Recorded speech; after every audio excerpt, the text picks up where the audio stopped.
Magandang araw sa inyong lahat na nakatutok sa channel nyo tulad ko.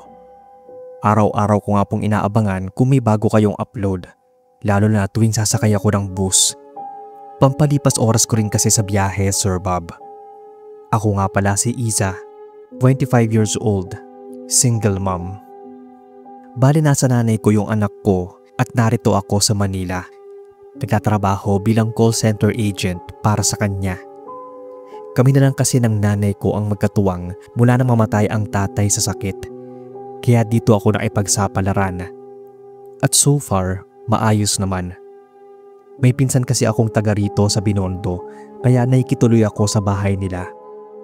Medyo malaki rin yung sahod ko na inaabot ko sa kanila. Sa schedule ko ngayon ay palaging gabi ang uwi ko. Nasanay na ako na ganun ang oras. Marami-rami pa naman ang mga nakakasabay kong pasahero sa bus.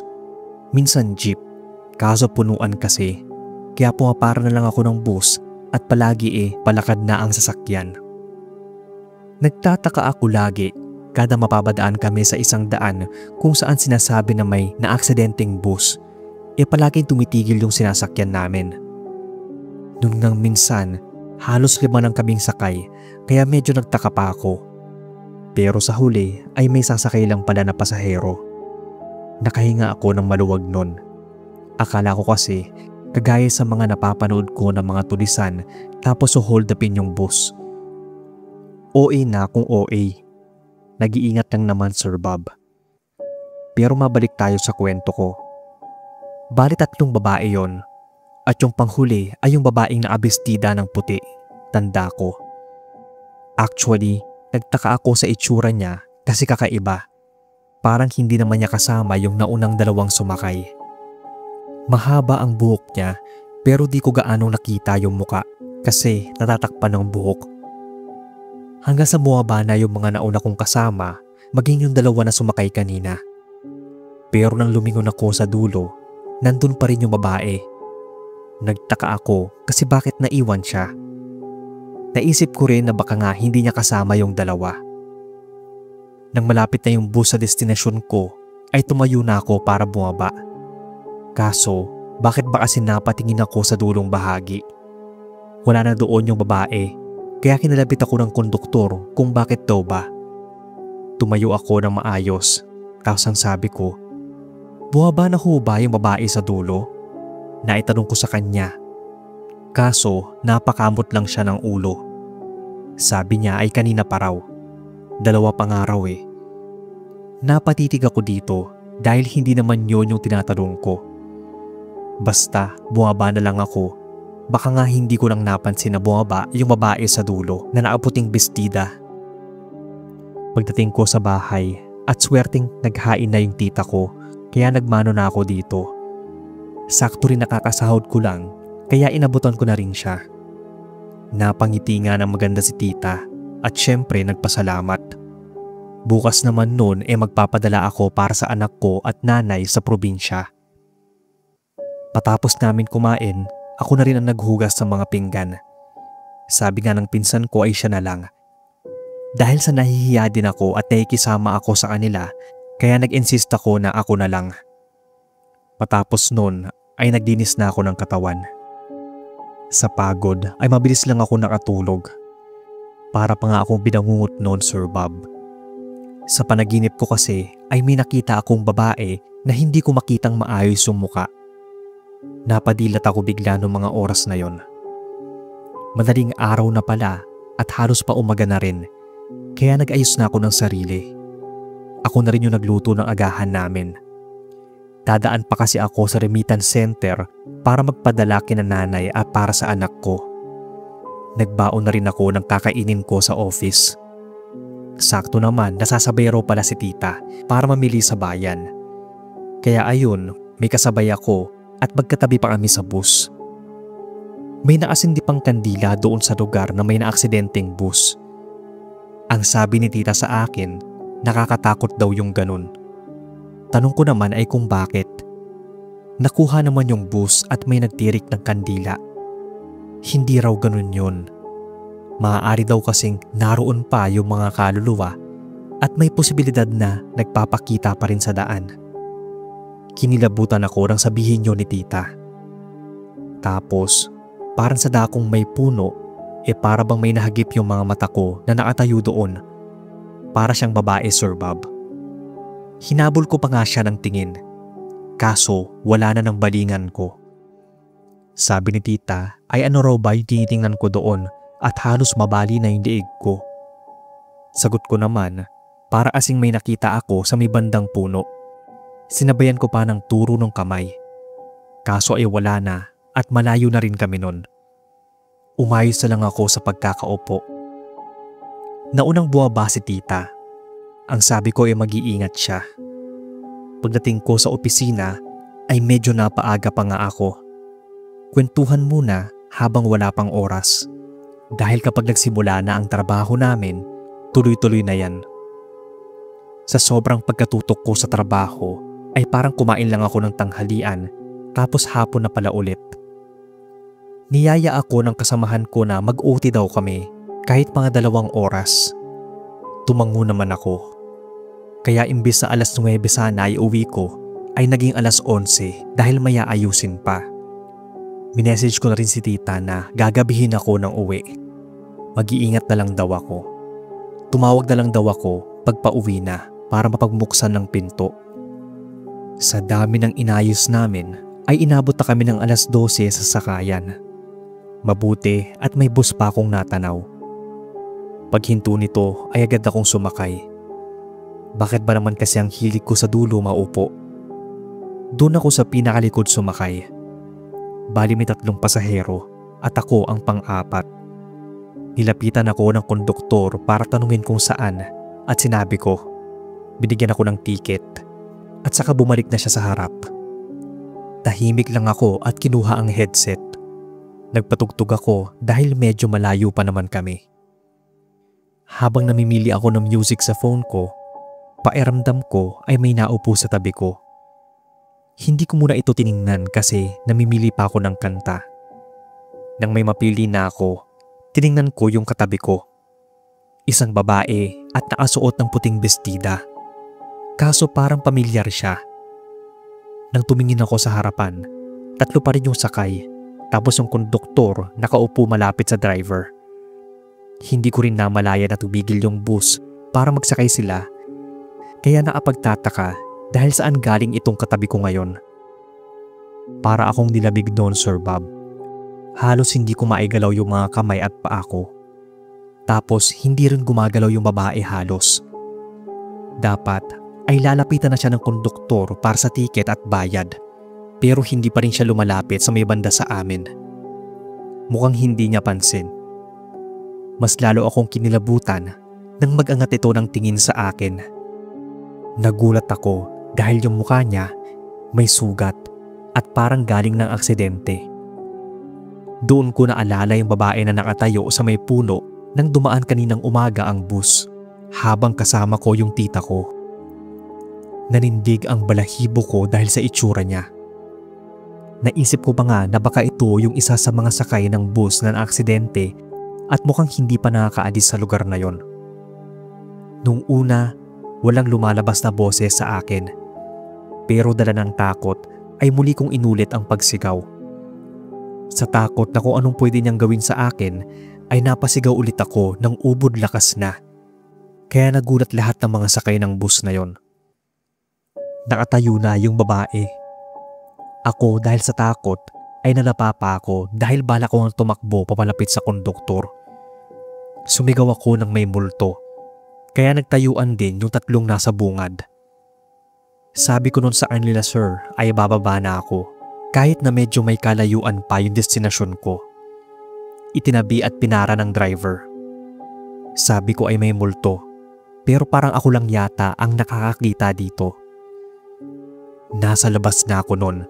Pero yung tuhod ko ayaw tumigil sa pangangatog. Naroon na napaiyak na ako dahil sa karanasan kong yon. Ang sabi ko pa nga nun ay kung bakit ako lang yung nakakita ng multo at hindi sila. Umandar na nga yung bus pero hindi ko na yun nilingon pa. Nang nasa malayo na ay naglakas loob akong tingnan ito. Sa gulat ko ay naroon pa rin yung babae. Naatayo siya doon sa dulong bahagi kung saan ako laging nakaupo. Nag-abang na lang ako ng jeep noon. Bahala na kung medyo mapamahal. Ang importante ay walang multong makakatabi. Simula noon, kada sasakay na ako ng bus ay palaging nasa harap na. Hindi na ako lumalayo pa.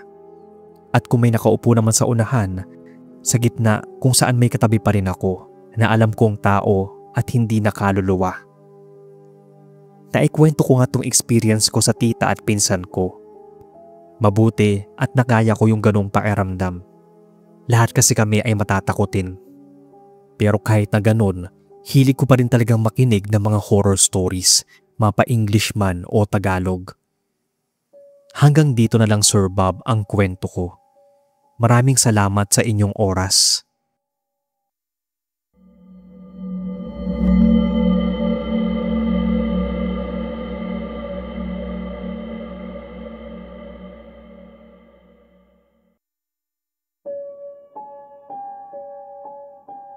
Mapagpalang araw sa inyo Sir Bob pati na sa lahat. Sinabi lang sa akin ng karelyebo ko noon na magaganda rin yung mga kwentong ibinabahagi nyo sa channel. Kaya naman nainganyo ako makinig nung isang gabi, nung ako na lang yung mag-isang naka-duty. Bali isa akong bantay sa isang site dito sa Mabini, Rizal. Ako pala si Alan, nasa 40 na. At ang karanasang ibabahagi ko ay mga 2 buwan na sigurong nakakaraan nang mangyari sa akin. Taga Quezon Province talaga ako, pero niyaya ako ng pinsan ko dito kaya dito na ako nagkapamilya nun. May 2 anak na ako, grade 12 at kolehiyo yung panganay. Sa awa naman ng Diyos, nakakaraos kami sa araw-araw. Bali kami ng pinsan kong si Anton ay parehong bantay sa mga sasakyan na naaksidente. Kumbaga, parang security kami doon dahil magdamaga ng trabaho. May karelyebo naman kami. Sa umaga sila. Mga karnap, na aksidente, mga bus na nasira na hindi na binabalikan para ayusin. Pero doon ako palaging nagagawi sa mga hilera ng mga bus na nasunog at dito dinala. Ang sabi ng ilang mga kalapitbahay na nakatira dito, madalas daw na may maririnig silang ingay dito sa pwesto ng mga sirang bus. Ang sabi ko naman, baka aso lang yun o kaya mga nagtatangkang magnakaw ng mga sirang bakal. Pero ang sabi nila ay hindi daw. Ibang ingay ang naririnig nila. Mga boses. Tapos minsan may mga anino pa raw silang nakikita. Kalapit pwesto kasi nitong site ay parang squatters area Sir Bob. Pero natawa na lang si Anton doon. Ako, pinag-iisipan ko pa kung totoo yung mga anino o boses na sinasabi ng mga kalapitbahay. Dahil iilan sa mga bus ay galing sa aksidente, hindi malabo yun. Pero mas maniniwala ako kung makikita ng sarili kong mga mata yung mga haka-haka ng mga taga rito. Bali pang 4 na duty ko na yon dun sa hanay ng mga sirang bus. Ayos naman, wala akong narinig ng mga boses at nakitang mga anino na sinasabi ng mga nakakita at nakarinig. Pinagsawalang bahala ko na lang yon dahil baka nananakot lang sila para makakuha ng mapakikinabangan nila dito. Kung susuriin kasi, ang dami pang mga bakal na pwedeng pakinabangan. 1 buwan na akong bantay sa mga lumang bus. Mula nang ilipat ako doon ay wala namang kakaiba. Kumbaga, chill lang talaga. Madalas nandun lang ako sa may lamesa at nagkakape. O kaya mas madalas, nakikinig ako ng mga kwentong kababalaghan. Kaso, nagsimulang manlamig yung pakiramdam ko doon nang isang gabi ay may makita akong batang babae na nagtatakbo doon sa madilim na parte. Nang sundan ko siya, doon ko ito huling nakita, patungo sa mga sirang bus. Kaya hinabol ko siya. Tinawag ko pa nga na wag doon dahil baka may mga nakausling bakal na. Delikado. Baka mamaya mapaano pa siya doon at ako ang malilintikan. Bali kinuha ko yung flashlight ko sir at sinundan ko nga siya. Nang nasa kalagitnaan na ako ng paglalakad, bigla akong kinilabutan. Sa tagal kong nagbabantay doon, bakit ngayong gabi pa ako nakaramdam ng ganong pakiramdam? May ilaw naman doon sa poste, kaso sa mismo mga sirang bus ay wala Kaya nakatulong naman itong flashlight na dala ko. Maglalakad pa sana ako dahil tinatawag ko yung bata. Kaso ay walang sumasagot sa akin. Ang lakas pa nga ng pagsigaw ko para marinig niya. Ang sabi ko pa ay bakit hinahayaang maglaro yung bata ngayong gabi na. Ikot ako ng ikot pero naroon pa rin yung pakiramdam na parabang napakaraming naatingin sa akin dun sa pwesto na yon. Nagsisitaasan talaga ang mga balahibo ko sa batok. Maya-maya ay narinig ko si Anton. Umuwi kasi siya para kumuha ng pagkain, kaya nang makalapit ito sa akin ay nagtataka pa. "Insan, ba't ka ba nandito at may kasama ka ba?" Tanong niya sa akin, Sir Bob, nang makalapit. Sinabi ko sa kanya na may nakita akong batang babae sa loob. Nagtatakbo yon at sinundan ko pa nga. Pati siya tuloy naghanap na rin. Hanggang sa huli ay bumalik na kami sa pwesto malapit sa harap. Inayos ni Anton yung dala niyang pagkain pero hindi pa rin mawala yung nakita kong bata sa isipan ko. Tanong ni Anton kung sino nga kaya yung batang yon at bakit pa siya naglalaro doon. Sagot ko nga sa kanyang nagtataka rin ako kung bakit siya hinahayaan ng nanay niya na maglaro ng gabi na at doon pa. Dahil gutom na kaming pareho, kumain na muna kami bago ulit rumonda. 9:00 nang matapos kaming kumain. Nagpahinga muna kami saglit para kahit papaano ay bumaba ang kinain. Mahirap nang ma-appendix at magkasakit. Nang maapagpahinga ay naghiwalay kami ni Anton ng ruta. Siya doon sa mga sirang kotse na halos kalawangin na lahat. Ako naman ay bumalik doon sa hanay ng mga bus. Sumisipol pa nga ako habang naglalakad. Huli ko nang napagtanto na may ilang daan din ang mga bus na hindi na inoperate dito. Yung iba kasi maayos pa. Pero yung mga aksidenteng mawala-wala ng pag-asa talaga. Gaya na lang nitong nasunog na bus na halos karamihan ay namatay. Nakakaawa nga yung mga naging sakay nito. Umikot ako sa kabila at isang babae naman yung nakita ko. Dulo na lang ng buhok nito ang nakita ko kasi ang bilis niyang maglakad. Naisip ko na baka kasama yon ng batang babae kanina. Kaya sinundan ko siya. Kung kailan gabi ay saka naman dito nagtataguan pa yata ang mga ito. Bulong ko pa sa sarili ko. Nang maabalik ako sa unahan ng bus, hindi ko na nakita yung babae. Doon na naman ako nagsimulang kilabutan. Naapagtataka. Naikot ko na yung bus pero wala yung babae. Napakamot na lang ako sa batok dahil parang namamalikmata ako mula kanina pa. Ilang sandali, mga boses naman ang narinig ko kaya para bang lumaki yung ulo ko dahil doon. Napalunok ako dahil madilim sa paligid. Si Anton ay nasa kabila kaya imposible na siya yung naririnig ko. May kalakihan kasi ang buong lugar, Sir Bob. Ilang minuto pa, anino naman ang namataan ko sa likod ng bus kaya nilakasan ko ang loob ko. Baka kasi talagang may naapasok na. Naglakad ako malapit doon at nakita ko nga ulit yung batang babae. Tinawag ko siya kaya medyo gumaan sa pakiramdam ko. Ang tanong ko sa kanya kung bakit siya naroon at sino yung kasama niya. Pero nakatalikod lang siya sa akin, Sir Bob. Nakatayo ng tuwid. Tinatawag ko siya ulit. Tanong ko, sino ba yung kasama niya? Parang pinagsisihan ko yata yung pagtatanong ko ng ikalawang beses sa kanya kasi doon lang siya humarap sa akin. Putlang-putla yung mukha niya at buong katawan. Hindi siya nagsasalita. Itinaas niya lang yung isang braso at may tinuturo sa akin sa loob ng bus. Doon pa lang, sir, masyado na yung kaba ko dahil wala namang tao sa paligid. Kaya sino o ano yung tinuturo niya? Dahan-dahan akong lumingon sa direksyon ng mga kamay niya. Muntik na akong mabuwal dahil sa nakita ko. Hindi ako halos kumurap o kumilos dahil sa takot na nararamdaman ng mga sandaling yon. Hindi ko alam kung buhay pa yung mga tinuro o mga kasama niya. Hindi lang yon isa, kundi 4 sila na bulto ng mga tao. Pero sobrang itim o parang nasunog na nga. Para silang mga anino sa kaitiman. Parang 3 babae yon at isang lalaki ang nasa loob ng nasunog na bus. At yung bus na yon ay dinala halos 1 taon na rin ang nakaraan. Para bang naatingin sila lahat sa akin. Nakadagdag ng kilabot ay yung ilaw ng poste na tumatama sa paligid. Nang tinutukan ko sila ng flashlight, parang tumagos lang yung ilaw. Pero kitang-kita ko. Nakatayo silang 4. Nasa tabi ko na yung batang babae na kanina lang ay 2 dipa ang layo sa akin. Doon na ako naglakas ng loob na sumigaw ng napakalakas dahil parang papalapit sila sa akin. Malamang ay narinig ako ni Anton sa sigaw dahil tinatawag niya yung pangalan ko. Dinakasan ko pa at umatras para makaalis doon. Halos mahulog ko nga yung hawak kong ilaw dahil sa takot.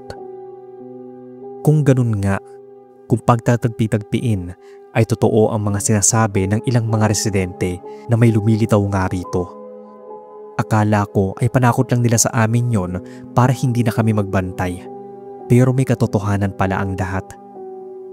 Nagulat pa ako nang tapikin ni Anton yung balikat ko at tanungin kung bakit daw.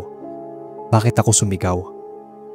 Sinabi kong may nakita akong mga kaluluwa sa nasunog na bus. At dahil hindi pa ako nakakalayo doon, ay tinuro ko yun kay Anton. Naroon pa rin kasi sila. Hinila na ako ni Anton at taga-unahan pa kaming tumakbo papunta sa pwesto namin. Pagdating namin doon ay halos habulin namin ni Anton ng hininga. Nagtanong siya kung multo ba ang mga yon, yung mga nakita namin. Ang sabi ko, mukhang haunted nga yung bus na yon. Hindi pa rin siya maapaniwala sa nakita. Nang makahinga ako ng maayos ay kumuha agad ako ng tubig. Muntikan ko na nga maubos yung laman dahil sa nerbiyos. Pinagpawisan na rin ako kahit na malakas ang ihip ng hangin doon.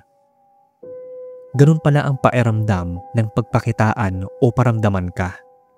Akala ko nga ay may ihina ako sa pantalon ko dahil sa kilabot. Kung maulit yun, ewan ko lang, baka atakihin na ako sa susunod. Nagpapalit na kami ng oras ni Anton. Kami nasa pang-araw at yung 2 sa gabi. Alternate kumbaga. Iniwasan ko na rin yung ruta doon. At kung magawi man, ay kaming 2 ng insan kong si Anton. Pinalalagyan din namin ng bawat ilaw ang mga poste para kahit papaano ay maliwanag sa buong compound. Mga 2 buwan na rin to nang huling mangyari.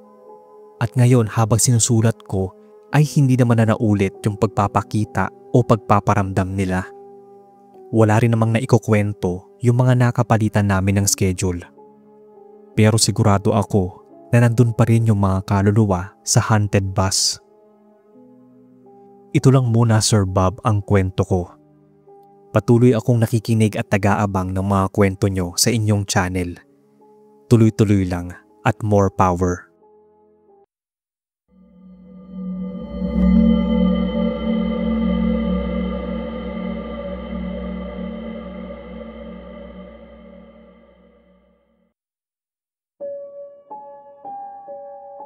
Oh, puno na ba tayo? Umayos na ng upo para ready na. Lalakad na tayo kung wala nang hahabol. Yan yung palagi kong tanong sa aking konduktor. Dahil may nagrekomenda sa akin na painggan yung channel nyo at magaganda ang mga kwento, kaya naisipan ko ring makinig habang naghihintay kaming mapuno yung bus. Biyaheng Bicol Region kasi ako. Halos pumapalo ito ng 10 hanggang 12 oras mula Maynila. Kaya pinupuno talaga namin ang bus. Nakikinig ako ng mga tugtog sa radyo, tapos dito naman sa cellphone ko ay nakikinig ng mga kwento mo. May mga oras noon na naiisip kong magpadala kaya ako ng kwento para minsan marinig ko naman yung sarili kong kwento. Kaya ito, habang day off sa trabaho ay sinimulan ko ng isulat at ipadala sa inyo itong kwento. Tawagin na lang akong Simon. 3 taon ng driver ng bus na to, 35 years old. Hindi ko akalain na mumultuhin ako dito pa sa sarili kong bus na lagi kong gamit. Taga Maynila ako at ang ruta ko ay biyaheng Bicol nga. Dito na nga ako nagkapamilya kaya kayod kalabaw kahit na malayo ang biyahe namin. Kinakaya ko naman para sa pamilya syempre. May 2 na kasi akong anak at ang lahat ng ito ay para sa kanila at sa asawa ko. Nagsimula itong kwento nang magtigsaan ng mga pasaherong pabikol. Umagaw ng pansin ko yung isang babaeng halos kaedaran na ng nanay ko. May suot itong itim na kamiseta at may pindong sa ulo. Siya lang ang mag-isa. Tiningnan ko siya mula sa salamin at doon siya sa pinakadulo na upo. Nakayuko lang at hindi gumagalaw. Basta noong mga oras na yon, nakaramdam ako ng kakaiba nang makita ko yung matandang babae na yon. Nawala lang yung atensyon ko sa kanya nang makita kong biglang umakyat ng konduktor at tapikin ako sa balikat para sabihin na pwede nang bumiyahe pa Bicol. Isa-isa nang nilapitan ni Jose ang mga pasahero para bigyan ng tiket. Kaya naman pinaandar ko na yung bus para mag-init na ang makina. Mga ilang minuto pa'y bumalik sa tabi ko si Jose. Ang sabi niya ay ayos na raw. Tinanong ko naman kung nasingil na niya ang lahat, pati yung matandang nasa dulo na nakaitim. Ang sabi nito ay, wala namang nakaitim doon kuya. Baka naka-brown na damit, hindi itim. Sagot niya sa akin. Hinayaan ko na lang, baka kasi magtagal pa kami. Dati, natatawa pa ako kada naririnig ko si nanay na nagkukwentuhan tungkol sa mga multo. Yun pala Sir Bob, totoo pala na may ganon. Nang silipin ko yung salamin ay naroon pa rin ang matanda at itim talaga ang suot niya, hindi brown na tinutukoy ng konduktor. Umiling na lang ako at nagpoko sa pagmamaneho. Delikado kong madidistract ako, matatarik pa naman sa ibang daan. Mga 5 oras na siguro kaming nasa biyahe nun. Halos padilim na nang magdagsaan ng mga pasahero. May mangilan-ngilan pa rin na sumasakay kaya humihinto naman ako. Sayang din kasi. May narinig akong pumara kasi naiihi daw siya. Sakto na malayo pa kami sa bahayan. Bumaba rin si Jose para magbawas. Siguro may mga 4 ang bumaba para makapagbawas. Naiwan ako sa upuan. Tapos bigla akong kinilabutan nang pagtingin ko sa gilid naroon at nakatayo yung matanda sa dulo ng bus. Hindi agad ako nakakilos Sir Bob kasi bakit hindi pa siya bumaba? Talagang tumayo lang siya sa gilid ko. Tinanong ko pa nga siya kung naiihi rin siya. Kaso hindi naman ito sumagot. Nakahinga lang ako ng maluwag nang pumasok si Jose. Akala ko ay may ihi ako sa kaba. Nung una, ayokong isipin na takot ako. Para asing kabawasan yun sa mga gaya ko. Yun yung nasa isip ko. Pero iba pala talaga kapag ikaw mismo ang mumultuhin o makakita nito. Ang tanong pa nga ni Jose ay kung bakit parado akong namumutla. Hinanap ko yung matanda pero wala na siya sa dulo ng bus. Doon lang ako nakahinga ng maluwag. Naisip ko nga kung anong dahilan ng pagsakay niya dito sa bus namin. May naiwan kaya siya o dito talaga yung destinasyon niya? Sumignal si Jose na kumpleto na raw kaya paandarin ko na ulit yung bus. Anong oras na rin kasi? Binaybay namin ang daan pakurba kaya sabi nung isa ay nakakatakot magmabilis sa daan na yon. Halatang kabado yung pasahero na yon. Kaya nagdahan-dahan na lang ako kasi sa akin nakasalalay yung buhay naming lahat. Ayoko namang isa sa amin ay mapahamak kung mag-apura akong makarating sa destinasyon namin. Pero kahit pala gaano kakaingat, kung may gagong driver kang mga kasalubong ay wala rin. Nang agaw ng linya ang isang van na nakasalubong namin kaya bigla kong naipreno yung bus. Dahil kung hindi ay mahuhulog kami sa tarik at kipot ng daan. Medyo alanganin ang naging paghinto ko dahil konting mali lang ng takbo ay mahuhulog na yung isang gulong. Sumisigaw na nga yung ibang mga pasahero dahil sa takot. Pero ang sabi ni Jose ay kumalma lang at magiging maayos ang lahat. Nakaramdam ako na parang may humipo sa batok ko, Sir Bob. Malamig na hangin yata. Pumikit ako at huminga ng malalim. Saka ko unti-unting pinaatras ang bus. Sa awa ng Diyos ay ligtas kaming nakabiyahe ng maayos. Halos 10 oras din nang makarating kami ng Bicol. Ligtas at walang nasaktan. Naalala ko bigla yung matandang babae sa dulo ng bus. Sigurado akong hindi buhay na tao yon dahil bigla na lang siyang nawala at hindi na nagpakita. Siya rin siguro yung humipo sa batok ko para magkaroon ng lakas ng loob maapagmaneho ng maayos. Kung siya nga man yun, ay sobrang salamat dahil hindi pala lahat ng multo ay dapat katakutan. Yung iba, baka iligtas ka pa at bigyan ng babala. Hindi ko sinabi kay Jose kung ano yung naramdaman ko kanina. Alam kong hindi naman siya maniniwala. Alam ko na maraming hindi maniniwala sa kwento kong to. Pero sana kahit may ilan man lang na maniwala at mabasa mo itong kwento, sir. Sana ay maarating sa inyo itong karanasan ko para naman malaman ng iba na hindi naman lahat ng nagpaparamdam ay masama ang intensyon. Salamat po at sana ay dumami pa ang mga kwentong ibabahagi nyo. Patuloy akong makikinig dito pampalipas inip at madalas may aral pa. Mag-iingat ang lahat ng mga babiyahe.